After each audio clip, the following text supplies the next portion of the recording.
This may be the biggest spiritual problem of our time. And it's not just a South African story, it is the face of a global ideology. Om die omvang van die skade te verstaan, het ons 'n woord nodig wat baie van julle waarskynlik nog nooit van gehoor het nie. Saudade.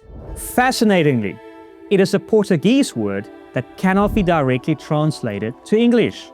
It emerged during Portugal's golden age, the age of discovery, when ships disappeared across the horizon and often never returned. Families would wait on the coastline for fathers, sons, and friends who would never come home again.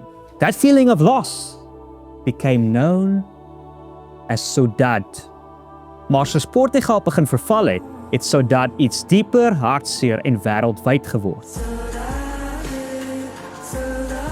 Dit het 'n emosionele geheue geword van 'n beskawing wat geweet het dit was eens groter as wat dit nou is. 'n Gevoel dat iets mooi het uit die wêreld geglip en nooit volkome teruggebring kan word. So in 'n breër konteks, wat is dit? Wat is hierdie ding wat ons verloor het?